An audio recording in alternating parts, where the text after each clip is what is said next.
by, once again, the famous Patrick Tuohey, who knows the most there is to know about all things Kansas City related. And we had a small chat before we started recording this podcast about, recent attention being drawn to Kansas City by a couple of young ladies who can go unnamed. But we're going to talk a little bit about the border wars with Kansas City. But I still contend that many people, particularly people on the two coasts of the United States, don't really know where Kansas City is, right?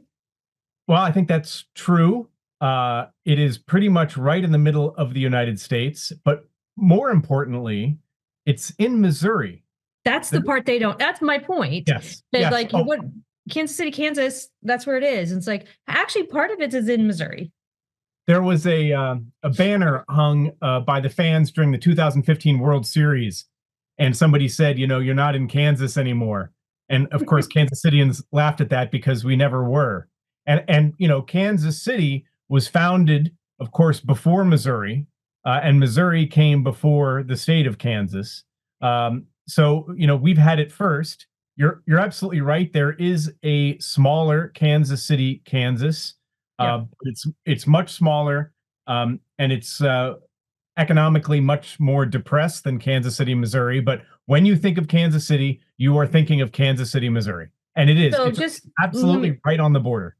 Clarifying question. It sounds like Kansas City came first on the river, then the state of Missouri. So we had Kansas City, Missouri. And then for some reason, the whole territory across the river to the west of the river, they decided to name Kansas. Well, that's right. And it's named for the river, the Kennesaw River. And so, again, it's just a lot of maybe not so complicated history. But yes, it takes effort to remind people that Kansas City is not, in fact, in Kansas. Because there's a border war between we're going to talk about the border war, so to speak, between Kansas City, Kansas and Kansas City, Missouri. And I think that these things happen in lots of places where it's just much easier to understand, like Cincinnati and its Kentucky counterpoint. I mean, there's these rivers where you have both sides of the river. You have St. Louis and East St. Louis to a certain extent. I don't know if they compete, but I lived in the D.C. area for a long time, and Marylanders and Virginians have very strong opinions. Yes. And rarely maybe you would live in Maryland and work in Virginia or vice versa, but it's very clear, like they're not at war with each other because Marylanders tend to think that Maryland is the only answer, and Virginians only think Virginia is the so they don't even go to war with each other. But from what I understand, and this is what I want you to tell us about, Kansas City, Kansas, and Kansas City, Missouri have had this competition, and I do sort of remember they had détente for a little bit, but sports has brought it all back. So can you give us just a brief history of the last 20 or so years of this border wars? Sure. So first of all, although the border war term may be specific to what's going on in Kansas City, the idea that municipalities or states are competing against each other for economic growth is not unique at all. Certainly in St. Louis, all the small municipalities compete with each other. New York and New Jersey, you're absolutely right. Washington, D.C. But for the most part, again, D.C. has this too. For the most part, your states are far enough apart, or the cities are far enough away from the borders that it's just a within state competition, right? So, Walmart wants to put a development somewhere along this highway. They don't necessarily care in which municipality it falls along this 10-mile stretch of highway, but they will absolutely play those small municipalities against each other to get the best deal for Walmart. Now, what is rare is, again, Kansas City and the Washington, D.C. area, where you have a large metropolitan area that crosses state boundaries. And so in Kansas City, not only do we have the municipalities on the Missouri side kind of fighting each other, but you've got Overland Park, and it really is Overland Park, which is right next door to us, which is in a different state. And so you end up with not only the municipalities and the states competing with each other to move things in from across the country, think Amazon or Google years ago, but you also have these tiny skirmishes where a company will want to move, maybe a few miles or a few blocks, but those few blocks cross state line. And so what you end up with for years is Missouri and Kansas battling each other for these really meaningless wins. And so an example I've talked about in the past is Applebee's.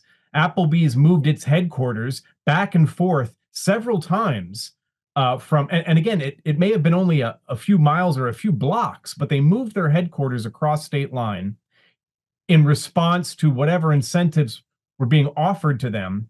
Like what? Oh, well, we will abate your taxes if you move here. We will allow you to keep the sales tax that is collected at your site, or even the 1% earnings tax, which is an income tax that your employees pay. We'll let you keep that to pay for renovations or the construction of the building or whatever. And so whenever that package ran out, Applebee's would again show some leg and get lured across the state line. Now, that sounds crazy, but it allowed the bureaucrats and the politicians on each side of that state line to declare a win. We created 600 jobs. We created 400 jobs. Regionally, no new jobs were created. And even if your commute changed, you didn't sell your home and move to the other side of state line. Your commute, your where you had lunch maybe changed. Right. So that's what we have in Kansas City. The border war moniker, though, goes back to before the Civil War, when Kansas was being admitted as a free state and they were going to vote on it. And so you had a lot of people crossing into the into the Kansas territory to vote. And it was a very ugly skirmish. People were dragged out of their homes and butchered because maybe they were an abolitionist or maybe they weren't an abolitionist. And so the term border war was initially kind of a legitimate war, and now it's just come to mean kind of the economic skirmishes. And one last point, a few years ago, 2019, the governor of Kansas, Laura Kelly, signed an executive order which said that she was commanding her employees in the executive to not engage in this type of border war skirmishes. She encouraged the municipalities on the Kansas side to also withhold. And Missouri, through legislation, had said it was also going to stand down. I was never convinced at the time that this was a big deal. There were so many loopholes, but at least from a psychological point of view, it was important in that the two sides admitted the border war is bad because it doesn't help the people who supposedly win, because the cost to taxpayers is greater than any benefit. And so kind of that's where we were up until a few months ago. And then what happened? Then the Chiefs and Royals, the football and baseball team, which now play in Kansas City, Missouri, didn't get the result they wanted from a vote to give them more subsidies. And so they kind of wanted to pit the two municipalities, the two states, against each other. Kansas went and changed the way it offers its version of subsidies so that it could do more specifically to lure the teams across into Kansas and build them new stadia. And Laura Kelly signed that and said, well, the Chiefs were never included, which, is a misdirection, because if you look at her executive order, it never specified, what teams were included, what companies were included or not. But again, it's this skirmish. It's an absolute shame. It's a waste of money, not only for the people of Kansas and Missouri, but Virginia, Washington, D.C., Maryland, any place where this happens, Ohio, Kentucky, any place where it happens, it's a waste. And so we had a bright, shining light, maybe, but it seems like now we're back to our old habits. And is it because it's sports? Because that's just to go back for a quick second. The Royals and the Chiefs want new stadiums, essentially, right? And they reached out and said, look, we'd like to build new stadiums. I don't know why it's happening simultaneously. You can explain that to me. Simultaneously. And they both asked for tax increases, essentially, right? To pay for at least a portion of it. And Missouri taxpayers they said no. Is that right? Uh, Pretty much. So in 2006, Jackson County, which is the county in which Kansas City sits, voted to tax itself to pay for the construction of Kauffman Stadium for the Royals and Arrowhead Stadium for the Chiefs. And that was a 25-year tax and a 25-year lease agreement with the teams that was going to expire, that still will expire in 2031. But earlier this year, at the urging of the Royals, the Jackson County legislature put on the ballot a new tax to not only kind of refurbish Chiefs Arrowhead, but to build a new stadium in downtown Kansas City, Missouri, for the Royals. We can talk about the nature of that campaign in general, but ultimately it was defeated by voters overwhelmingly. I think it was 42-58%. And so after that, I think the teams again just decided, well, let's see what else we can get elsewhere. I will editorialize here. I think there never was any real chance the teams were going to go anywhere. At best, they were looking for leverage. They want to encourage different municipalities to get into a bidding war. Now they've got perhaps Kansas and Missouri back in a bidding war for them. And if I'm a team owner, or if I'm any business owner, this is exactly what I want. Did the Missouri governor come out and say, what can we do to keep you, kind of thing? Yeah, pretty much. The Missouri governor, Governor Parson, has spoken to leaders at Jackson County in Kansas City. He's gone to another municipality called North Kansas City and Clay County, in which they sit, and basically said, well, we don't really know what the conversations were, but we presume he just kind of wanted to touch base with them and see where they were. Right now, we're in a situation where the teams haven't put forward a request. And it seems, based on what the owner of the Chiefs said just the other day, that they're waiting for the states and municipalities to come to them. I don't know how common that is around the country, but it seems backward. If you're looking for subsidies, you should be the one that puts forward the request, and then we can talk about it. But so it seems now that nothing's really happening. Maybe there are deals going on in the background. I don't know, but I suspect the teams will stay on the Missouri side. I suspect the Chiefs will stay exactly where they are. It is possible that the Royals will stay exactly where they are at Kauffman, but we don't know. And every few days or every few weeks, somebody has a press conference, and it sounds like something new is happening, but we just don't know. And so we're kind of in this limbo. And the fear for people at the Show Me Institute and policymakers, frankly, around the country is that not only are cities going to make bad decisions based on stadia team owner demands, but that at least here in the Midwest, this border war will reignite. Yeah, and so that's the fear maybe at the Show Me Institute, but that's not the fear in most of Kansas City, right? Like a lot of the fear is that they're going to lose their sports teams. And I think people feel kind of strongly about that. And you and I you have been on this podcast before talking about it. I've done podcasts about the St. Louis side of this very same thing. And I just feel like people have such a mental block on this. There's research that goes back decades that these sports stadiums do not benefit the economy in the way that the people who want them say they're going to, that the owners of these sports teams tend to have a lot of money. And when, the St. Louis Rams owner just picks up and leaves, that kind of tells you, right? Like he can just go build his own stadium. He didn't need the St. Louis taxpayers to build his stadium for him. They have a lot of money. But I think the bigger point, and you and I have talked about this a lot, is to play war with corporate subsidies is just bad policy, whether it's sports teams or H&R Block or whoever it is, but to play war, or Applebee's playing war by giving up taxpayer dollars to corporations, it's bad policy. It's absolutely bad policy, and I'm probably repeating myself on this podcast, but it used to be that amenities that we all like, entertainment districts, football and baseball stadia, um, restaurants, hotels, vibrant downtowns were a lagging indicator of a healthy economy. When you saw that development, you thought, wow, investors want to invest because there's wealth here, there's money, this is the place they want to be.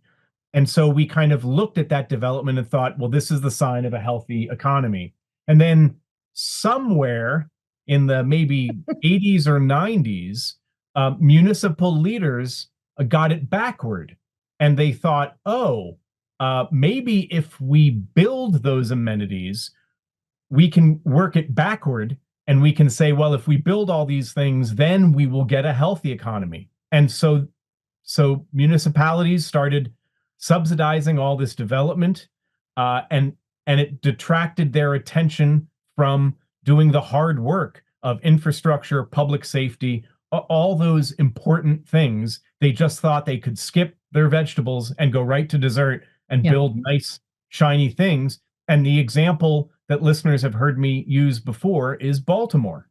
Baltimore has everything that a developer would tell you to build. They have two professional ball parks. They have a streetcar, a convention center. They have a very impressive airport. They have an inner harbor, an aquarium. Yet nobody would say, we want to be like Baltimore. And it's because Baltimore hasn't eaten its vegetables. They haven't done the hard work of building a good city.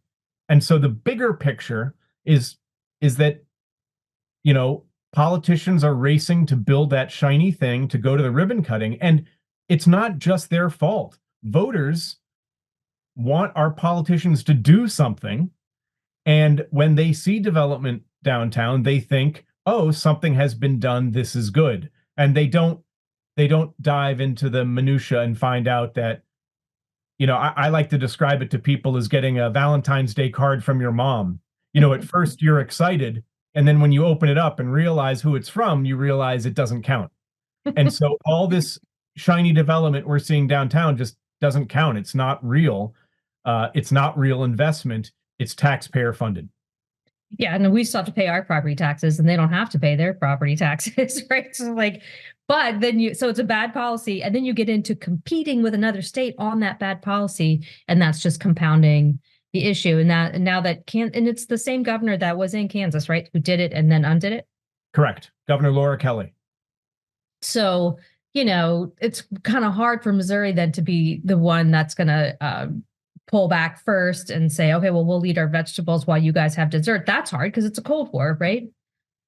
Yes, no, that's absolutely right. And, when Amazon was, throwing out the idea that they were going to build Amazon 2 headquarters, and they invited the whole country to embarrass itself by making all sorts of ridiculous bids.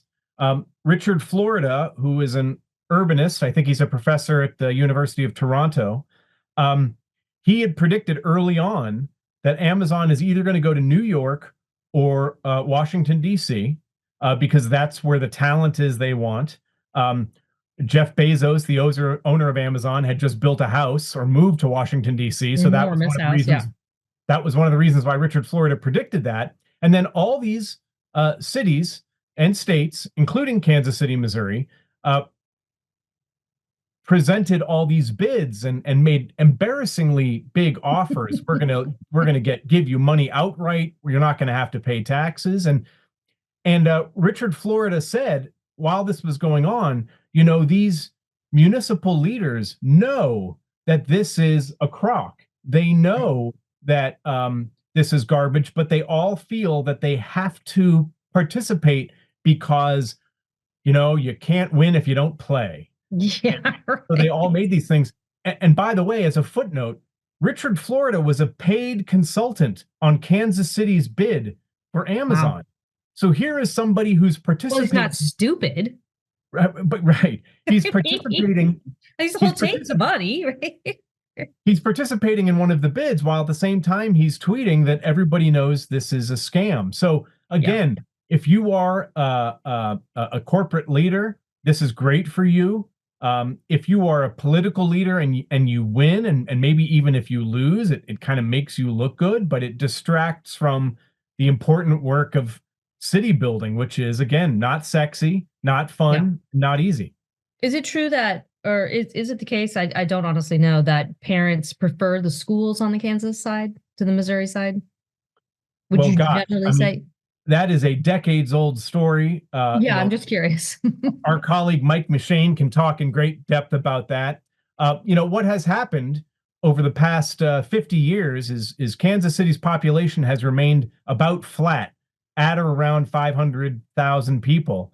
But Overland Park, the community on the Kansas side right next to us, has grown, not just in population, but in business and jobs. And it's because Kansas City has not made itself an attractive place to live. Um, the schools here are not a reason you would move to Kansas City. I have plenty of neighbors who, when their children reach a certain age, have picked up and moved to Kansas because the schools are better.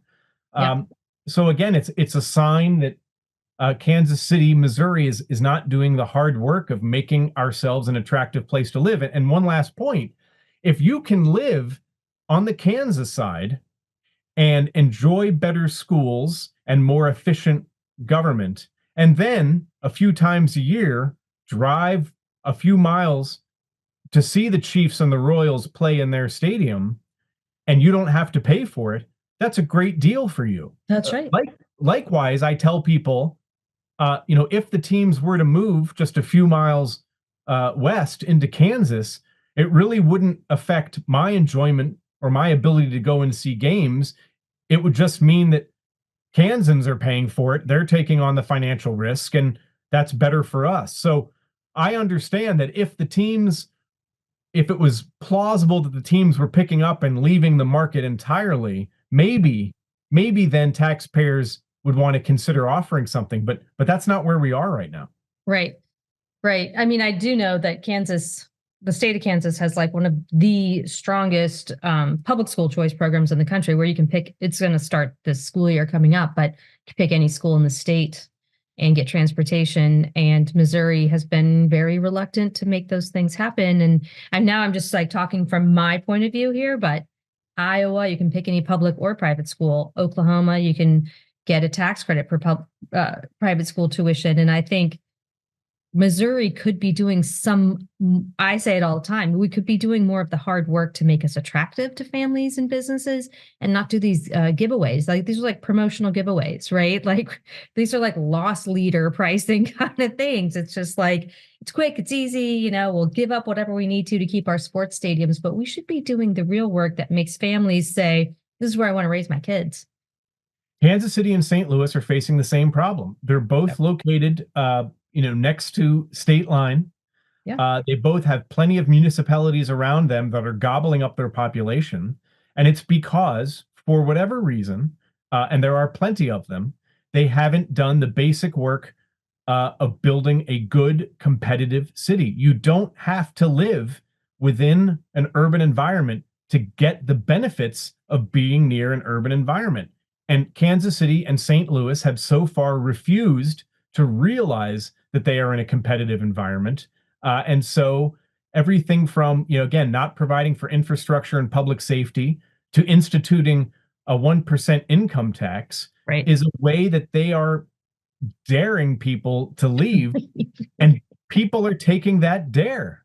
Yeah, that's right. I would love to have you come back and talk about this on another day. We can't talk about it now, but I saw someone's going to buy Country Club Plaza.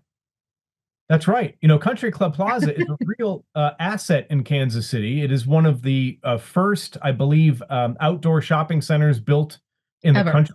Right. It's absolutely beautiful. It was designed to look like our sister city in Seville, Spain, but it has real problems attracting businesses because of crime concerns.